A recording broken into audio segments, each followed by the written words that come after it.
little girl runs up to me a couple times and she starts pulling on my arm and she says something in Amharic, which was their local language.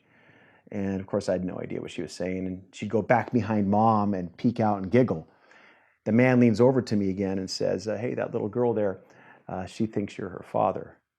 And I thought, oh, man, right to the heart.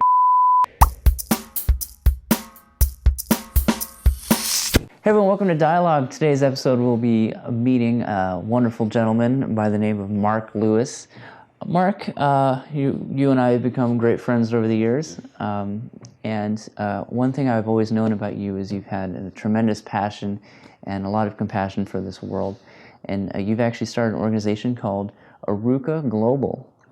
What can you tell us about Arukah Global? And can you paint the picture for us as to what Arukah Global is? Yeah, it's actually good you said the name slowly, because when you say Arukah Global really fast, people don't know what's going on. So Arukah Global was founded in 2015, and our primary focus at this time is serving in Ethiopia. The name is actually an old Hebrew name that I discovered when I was just studying, reading through the book of Jeremiah. Jeremiah 36 uses this idea of Arukah, which means restoration. And it's this whole picture of this divine restoration, how God restores his people. It's a holistic restoration, their heart, mind, body, spirit, provisionally, and everything. And so that's how we landed on the name there. And our primary focus in Ethiopia at this time is to be a catalyst for relationships that lead to restoration. So we'll work with Ethiopia-based nonprofits and schools, and we could talk about that some more. And we serve them directly. We partner with them and help augment what they're already doing, but also a big core value of what we do is to connect them together. So for example, we might have one organization that has a need here that's Ethiopia-based and another one here that could help that need, and we're serving here and here, and we connect them together, and we watch that relationship go and grow. Yeah, it's beautiful. And you've been doing a lot of great work in country. I think you've been 11 times since you started the organization, is correct? Yeah, I'm starting to lose track, which is kind of fun. I'm looking forward to the day, like I don't know how many times, but yeah, I started going in 2011, not as this organization, but through some other folks, and that's how my heart got connected to Ethiopia initially, and that was back in 2011. Yeah, tell me about it. How did your heart really get going to start your own organization? Yeah, so I had gone with a local church here in San Jose, and I'd done a lot of video and photography over the years, so this is actually fun. I get geeked out watching you put the video gear together, as you can tell. And so I went with two other pastors at that time to go with them to explore what it might look like for their church to partner with an organization called Compassion International. And Compassion is an amazing organization that allows people like you and I to sponsor a child. So $38 a month helps take care of education, schooling, and medical, and that kind of thing. So through various different circumstances, this particular church was going to partner with one region in Ethiopia where Compassion was working, and Compassion works with local churches. So while I was there doing photo and video of the program there that Compassion was running, and this is the real short version of this, but I had interaction with this little 4-year-old girl there, and there's hundreds of kids running around. Some are in church, some are taking classes, and you don't know who's in the program or who's not. And I end up having this little peekaboo interaction with this little 4-year-old girl who's standing 20 feet away from me, and just waving at her. She's hiding behind her mom, and she's just laughing like crazy. And I noticed, man, she's like really fair-skinned. And I asked the Ethiopian man next to me, I said, so is that her mom there? Because she's clearly Ethiopian. He said, yeah. And he went on to tell me that the husband was Ukrainian, and he left the wife when she was 3 months pregnant. And this little girl had never met her father. And of course, I'd seen so much over the last week, my heart was already softened. So I'm like sitting there misty-eyed, and I was kind of ticked off and saddened at the same time. And then this little girl runs up to me a couple times and she starts pulling on my arm and she says something in Amharic, which was their local language. And of course, I had no idea what she was saying. And she'd go back behind mom and peek out and giggle. the man leans over to me again and says, hey, that little girl there, she thinks you're her father. And I thought, oh, man, right to the heart. You know, it's just what this little girl thinks every time she sees a white man. Like, is that my daddy? And I went and walked it off. I didn't know what to do with my heart at that moment. And by the time I came back, the church had got out, kids and families were gone. But I told that story over and over and over again for the next 3 months. And so about 3 or 4 months later is when we were having at that church a weekend where we can sponsor kids from that community. They were going to show the photos and the video that I took to kind of share the story. Hey, look, guys, this is what we're going to be helping out with. So, of course, I'm ready, right? I'm primed to sponsor a child. So I'm going through this stack of 60 or 70 child profile packets with photos and stories of each child from Compassion International. This is 3 months later or so, 9,000 miles away. I'm going through the packets. I'm ready to sponsor a kid, and guess who I come across? Yeah, the story's too good not to guess Edidia. Yeah. So you knew her name already. Yedidia is this little girl, the little girl who thought I was her father. There she is staring at me in a photo. I thought, you've got to be kidding me. So I sponsored this little girl, and I made a commitment that I'd go back every year to visit her. And so subsequent visits, every time I went, I grew to love this little girl more, like a daughter, and grew to love the community. More and more contacts from Ethiopia kind of get surrounding me. It's almost like God would not allow me to run away from Ethiopia, even if I tried. And by the time 2014 came around, I felt like, okay, I really believe I'm being called to start an organization that can serve in depth in that country. Yeah, it's beautiful. And you mentioned you've become really connected over there, and you've met a lot of people, you've experienced a lot of things. What are some of the challenges the Ethiopian people are consistently facing? You know what? Yeah, Tyler, that's a good question. We have a lot of the same issues here. You know, we have people that have a hard time finding work. Life can be expensive relative to where you're living and such. We have situations where there's a lot of fatherlessness here. They have a lot of the same problems, but they're augmented. Because when you go into a developing country where you don't have the infrastructure, and oftentimes the government is still kind of reeling from years and years of corruption, and they've got a fantastic new leader in right now, a prime minister who's doing amazing things there. But because of those other circumstances, the people who are struggling all the more. So you've got situations where children can't go to school because they're more valuable when they work, right? So a 6 or 7 or 8-year-old kid is out, chipping rocks to break them into cobblestone to be put out in the streets because he's more valuable to his household, or she's more valuable to her household by breaking rocks than going to school, which can give him or her a future. So it's just a lot of it's circumstances. One of the biggest glaring issues there, and you wouldn't know unless you did homework on it, is at least 10% of the women in the country are caught up in prostitution somehow, some way. That's a staggering number. And so through some of our partnerships, now we're working in that world as well. We're doing a lot of work with education and prostitution. Now, there's some of the challenges that are faced there, but we're hoping to be able to make a little dent. Yeah, it seems like you have been thus far. In your many years running your organization, what have been some of the hurdles to getting traction in terms of, if you want to speak to it? Yeah, I think, wow. You know what? I don't know if there's so much hurdles as they are just, hey, you're running a nonprofit, it's going to be tough. It takes a lot of time. And whether you want to or not, if you've got a full-time job, you're going to be bivocational because you're running a nonprofit.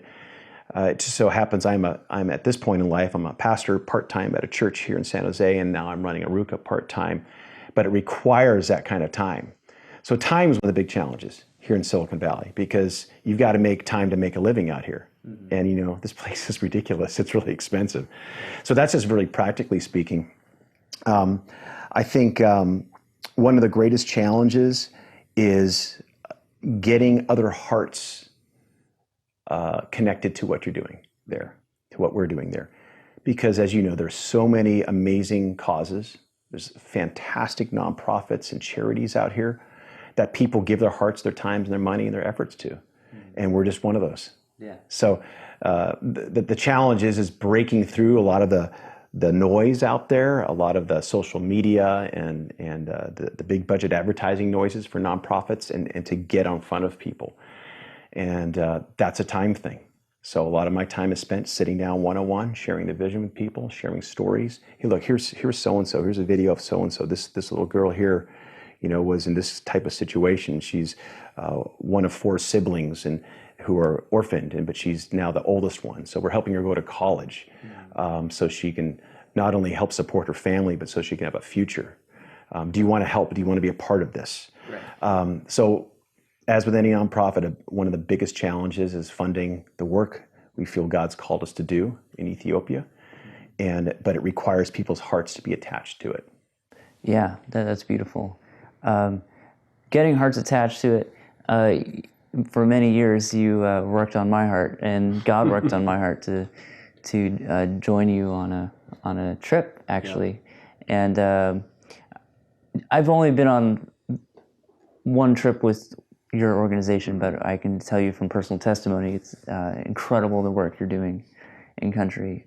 While in country, it was a totally life-changing experience, not only because of you and your leadership and your team that we went with, and the great, wonderful people there, but the people it was a wonderful team. The people in country are, it'll totally change your heart. And I totally understand the concept now of just desperately wanting to share your experiences. I don't know what else to really say other than I'm super grateful I went on that trip. I just every day I'm thinking about it. Yeah. And I don't know how you feel because you've been on 11 of them out there. Yeah. But what can you speak to about the necessity of bringing people, of going? Yeah. Yeah, that's a good point in there too. And I mean, first of all, yeah, it was so cool. We talked about this, right? About you coming. We've talked about this since like 2014. So it's been 5 years baking, right? And it was really, really a joy to have you come with us and to watch. Not only you do your craft of filming and videography, you had a blast with that, but just to see what happened in your heart. Yeah. I mean, you fully engaged with the people there. You fell in love with the people on the team and in the country. You fell in love with the coffee in Ethiopia, right? I mean, one of the benefits of going to Ethiopia, it's a birthplace of coffee. A lot of people don't realize that. But if you don't have any other reason to go to Ethiopia, go for the coffee. It's fantastic to sit down and have a coffee roasting ceremony done right in front of you, where they roast the beans right there, raw beans, and they roast those babies and they crush them up in a pestle and mortar, right? And then they just pour the hot water in that thing and they serve it up with big chunks of organic sugar. I mean, what's there not to love, right? Yeah. You got some of those hospitable people in the world in that country. Funny testimony to that. While in country, our team bought like 50 kilos of coffee. Yeah. But our coffee bags, our kilos of coffee bags were in our rooms. So if we just want to wake up in the morning, we'll open our bags and the whole room. Yes, heavenly aroma. The heavenly aroma. And we're like, oh, we're awake. Yeah, yeah. Well, so, back to your original question there, about why is it so important to have people see and experience it? I think for a couple reasons. I think that there's the home front side of it, and then there's the Ethiopia side. And what I mean by that is when people take that step of faith to go, it's always scary. Like, am I going to get the time off work? We do a fundraising process. Am I going to be able to raise the funds? The answer to both of those questions is yes. You will get the time off work. As a matter of fact, your employer will usually be happy that you're doing something like this. And you'll see people, friends and family around you step up to help fund you going on this trip. And we even tell people, look, even if you can afford to fund your entire trip and all the work we're doing in the country, we want you to get others involved in this. I'd rather have you get $100 from a bunch of people or $10 from a bunch of people than you drop one check in to cover it, because you get more hearts involved, more people get exposed to it. So we have the local impact here, then we've got the Ethiopia. So, we go there, people like yourself, you get to experience but what we believe God is doing there through our partners, life change, or spending time with these children and the former prostitutes and the kids in the school, and doing home repair for widows out in these communities, and just experiencing life on a whole new level.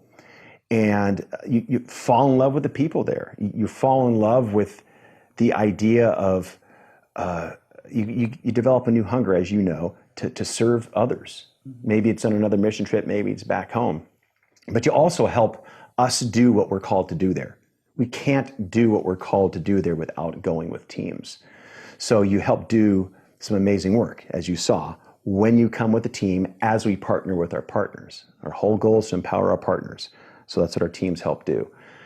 So, but when you come back here, there's an impact because you've had life change, right? So as you're seeing the world differently now, right? A team member comes back from there, back to Silicon Valley or wherever they live, and they view everything different. Eyes will never be the same, heart will never be the same.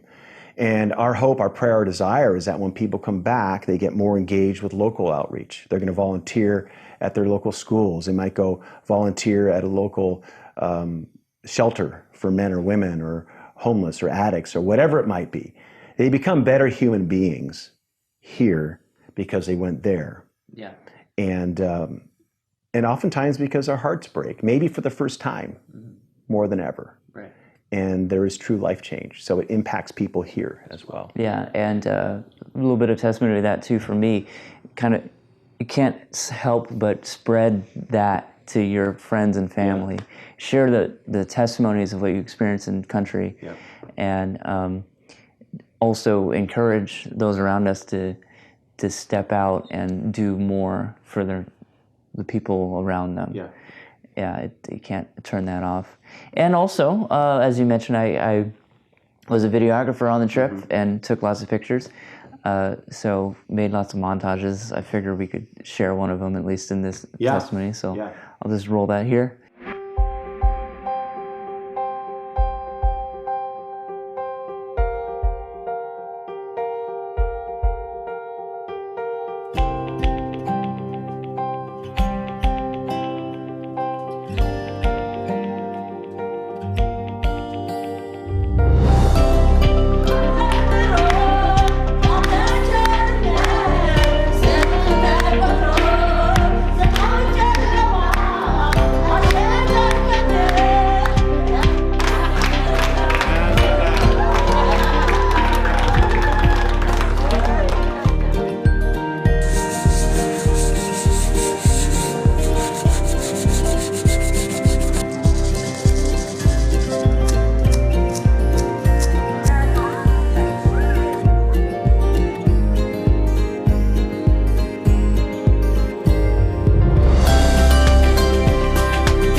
We have people here who are like family for us.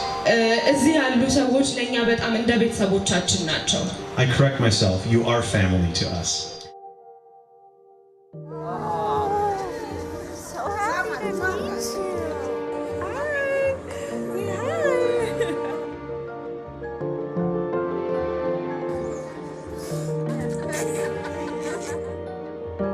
And then this is for him for school. Say hi. Salam.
Harder!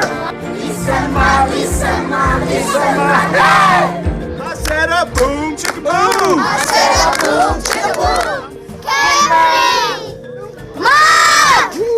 Bob. Tyler.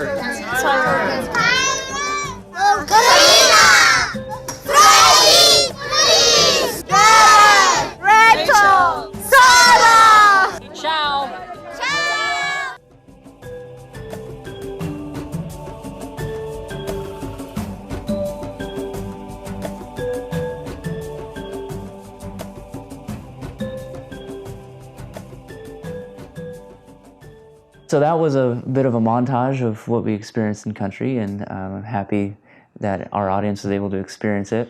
Yeah, and actually to that, you saw images of children at a school. And that's Burhan Academy. Burhan means light. And this is a school partner of ours that has specifically gone after and focused on helping educate the most impoverished children in the city of Adama or Nazareth, which is where we serve primarily there. It's amazing. And through our partners, like some of you folks watching this, we've helped develop that school to a capacity of almost 600 kids, where several years ago it was only 400. We've helped build new classrooms, put in a water system there. That's been an amazing process to see happen. And then there's Ililta, Women at Risk, which is the organization that rescues women and their children out of prostitution and rehabilitates them. It's a one-year-long program. And we've got to see these women graduate year after year. We've had our teams do classes for them. Arukah Global is now sponsoring or covering the cost for schooling for about 75 of these kids.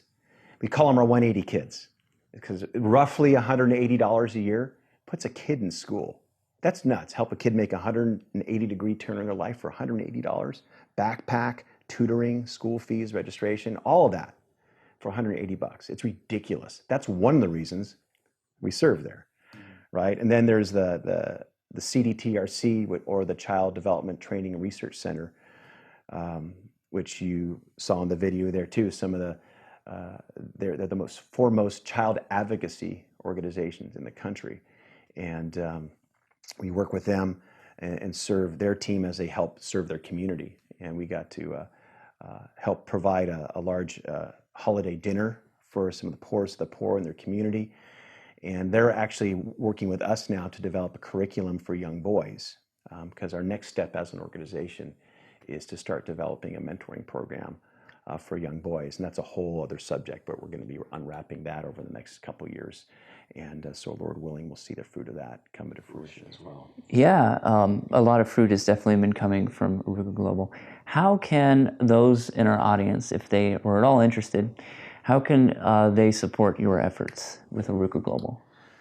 A few things on that, and it's not just the obvious of funding, of course, absolutely, but one of our core values here is how can we work with local organizations and encourage them and build up what they do and then integrate that into what we're doing. So for example, we have a local school here in San Jose. We had all the third graders help prepare crafts that were then assembled by these children at the school in Ethiopia. So they cut out all the pieces here, because scissors and kids running wild in Ethiopia don't go well together, right? So the kids here cut out all the pieces for these little paper crafts, these puppets we put together in Ethiopia. So it worked as kind of a social studies kind of lesson for the school kids here. And now I'm going to go back and do a presentation and show them. But they helped us do what we were doing in Ethiopia. So that's a really practical, hands-on way to do that. We had another school with special needs kids do the same thing. They prepared crafts for us. If you're a business and you're a restaurant owner or something and you feel your heart move towards something like this, we have one of our business partners here in the Bay Area. We do a fundraiser with them each year, and they just take 15% off everything that comes in that one day, off anybody who comes in, and they donate it towards what we do in Ethiopia. Their employees are excited about it. We get to share stories back with them, and it encourages us there. Yeah, and it's we also share on our social media of whatever businesses are supporting our efforts. Like, hey, this day, go over to this restaurant or whoever is going to be. Yeah. So it's more business for them too. Well, and then obviously funding is huge in what we do. We've got to keep going and going on multiple trips. Sometimes I need to go just on my own or with one or two other people to set some things up for the teams. And for some of our future initiatives we're working on. So if somebody wants to explore what that might look like, you can just see our website. It's arukahglobal.com, ARUKAH, global.com. There are links there for giving. There's a contact link. Ask me any questions you'd like. I'll say this, if you are a business leader, or if you are someone within the faith community, and you want to bring a team to Ethiopia to serve, because there are businesses now that have that as a core value. They want their people to go somewhere. We have a turnkey operation where we can set up all the logistics for travel, and we take the teams and we go. And this is great for businesses who want to do this, but also for churches who might not have a missional infrastructure yet. I geek out over that. You can tell I get excited about it. Hey, let's go and let us help you do this. Let us help you change the hearts of your people.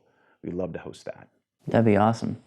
Well, Mark, reaching the end of our interview, anything else you'd like to add about anything we talked about today? No, but I might ping you on that later on. But no, I'm really stoked that you came with us and that your heart is still stirring. You know, we've been back now for about a month or so, right? A little bit more. And my hope and my prayer that this is a long-term impact for you. It definitely has been. It feels like it's going to be a lifelong. So you too can experience something like I experienced if you are interested in perhaps joining Mark on his wonderful adventures in Ethiopia. And the coffee. And the coffee, which is delicious. Mark, thank you for your time. All right, bless you, man. Thank you very much. That's Dialogue, everyone. We'll catch you guys on the next one.